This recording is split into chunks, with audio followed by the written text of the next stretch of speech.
Hello mga ka-agresibo, ako pong muli si Joe, ang inyong backyard goat racer. So para sa video na to mga ka-agresibo, atin pong pag-uusapan yung conditioning ng ating mga inahing kambing bago sila isalang sa breeding.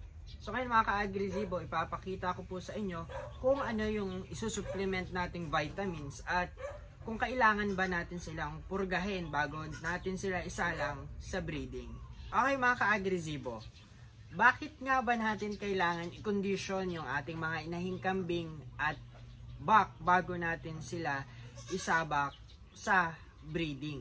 So ngayon, magandang topic yan mga ka-agresibo, atin pong pag-uusapan kung bakit nga ba. Unang-una mga ka-agresibo, kailangan nasa kondisyon yung katawan ng ating inahin, hindi lang pala sa inahin kundi doon sa buck na ating gagamitin sa breeding.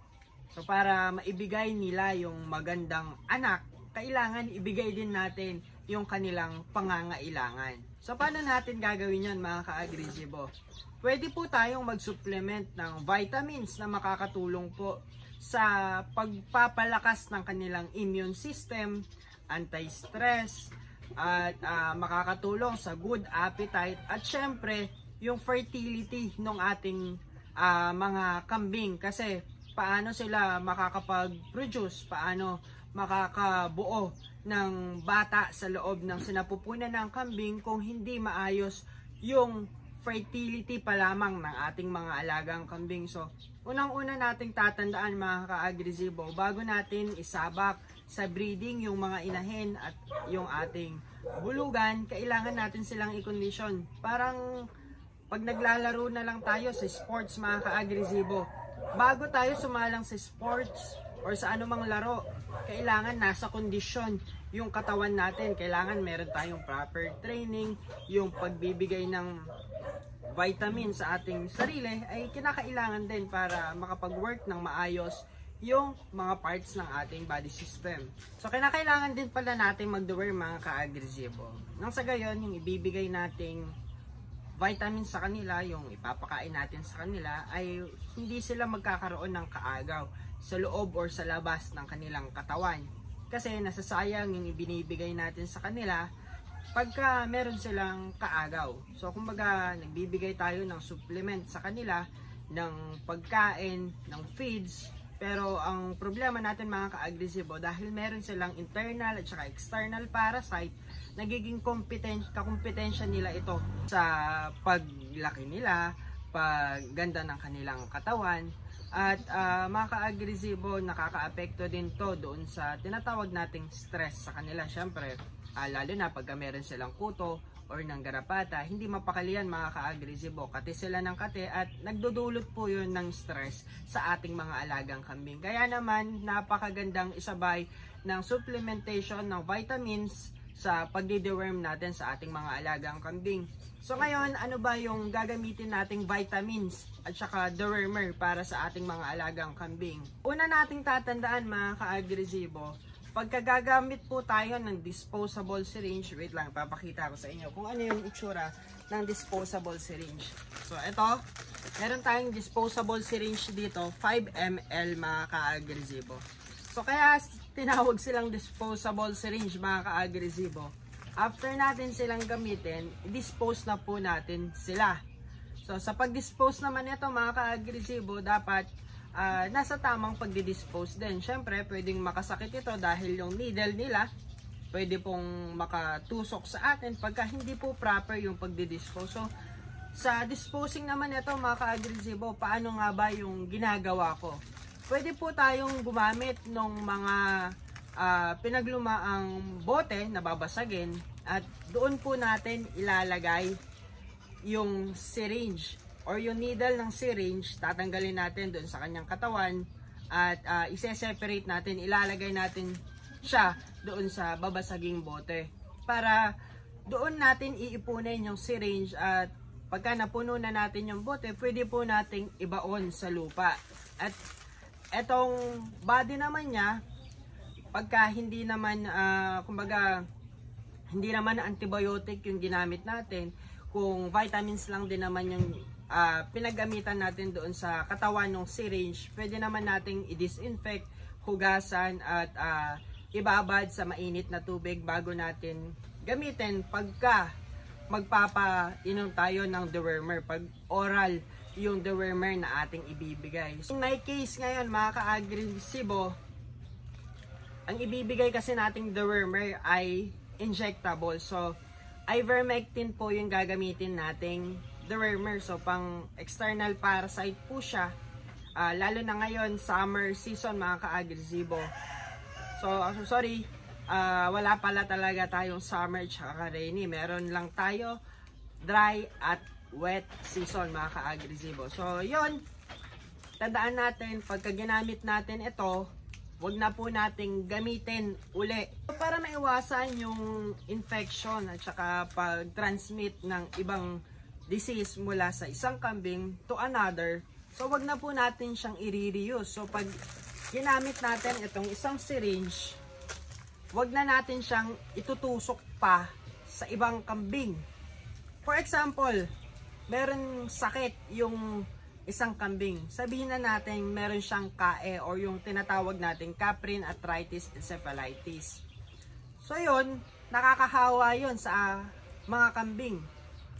Paano na lang mga ka-agresibo kung yung isa mong kambing hindi infected ng KAE? Isa lang sa inahin mong kambing ang infected. Pero ang ginawa mo mga ka-agresibo, dahil itong isang syringe, ginamit mo sa lahatan ng inahin na ininjekan mo. So, possible na maipasa nung isang inahin na yon yung KAE niya sa iba't ibang mga inahin. Kaya naman, hindi po advisable na isang syringe lang ang ating gagamitin para sa lahat ng ating mga alagang kambing.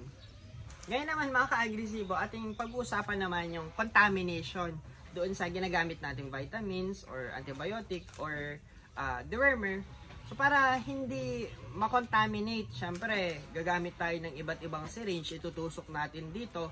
So possible na magkaroon ng contamination doon sa vitamin. So paano natin maiiwasan yon mga ka-agresibo? Bago natin gamitin yung vitamins, dewormer or antibiotic, shake it well mga ka-agresibo. Pero hindi yung pag shinake natin siya, todo kusog tayo, todo shake tayo, kasi possible na magkaroon siya ng maraming bubbles at hindi po magiging maganda yon pagka tayo ay nag-inject. So, shake it gently mga ka-agresibo, dahan-dahan lang.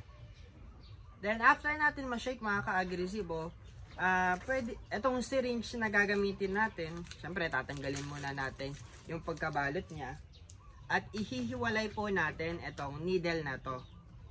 At hihilain natin para matanggal yung takip at ipapasok lang natin dito sa may rubber seal noong gagamitin nating vitamin.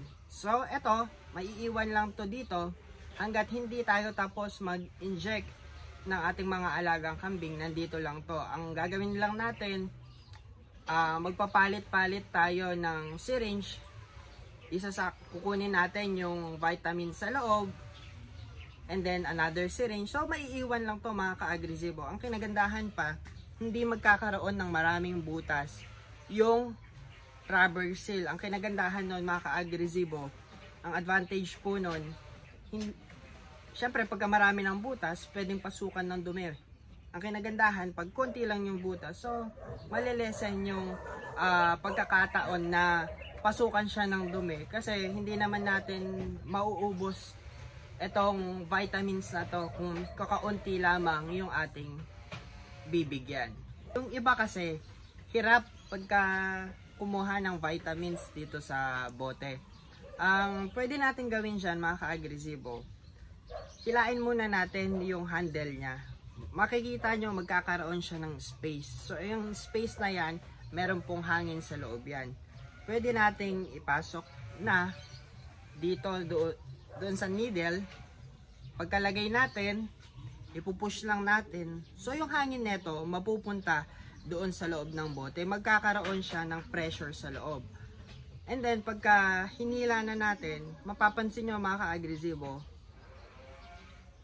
mabilis na lang siyang hilain. Kumpara pagka hindi natin pinapasukan ng hangin sa loob. Lalo na mga ka-agresibo, pagka tuloy-tuloy yung kuha natin, syempre nagkakaroon ng vacuum sa loob kasi nawawalan ng hangin. Kaya maganda, pasukan muna natin siya ng hangin bago natin siya hilain. So dahan-dahan lang din yung paghila mga ka-agresibo para maiwasan natin yung pag-build up ng bubbles doon sa vitamins. So sorry, sa kadaldalan natin ay nahugot. So hanggat maaari, iwasan po natin yon.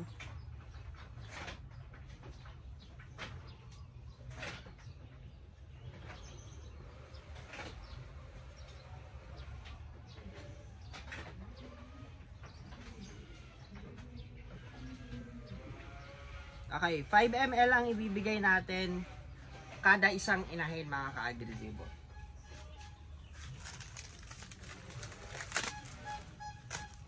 After natin na makakuha or malagyan ng vitamins yung syringe, bubukas tayo ng another syringe at ililipat lang po natin sa kabila. So ayan, make sure na nakatakip yung needle natin habang hindi natin ginagamit para maiwasan yung disgrasya. So, bago tayo mag-inject ng mga kambing, mas maigi na lagyan na natin lahat ng syringe na ating gagamitin.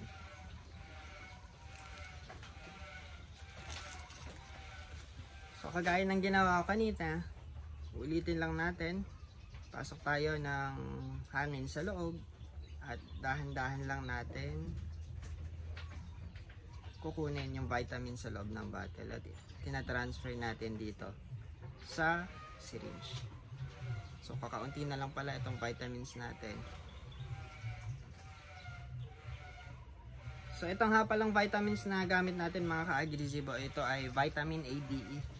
Nakakatulong sa good appetite, sa growth, sa coat ng ating mga alagang kambing. Yung kanilang balahibo ay gumaganda pag tayo ay nagbibigay ng vitamin A, D, E. At ang kinagandahan, meron tong selenium mga ka-agresibo. Ang vitamin A, D, E plus selenium ay nakakatulong po sa good fertility ng ating mga alagang kambing. Kaya ito yung vitamins na binibigay ko during ng conditioning ng ating mga alagang kambing.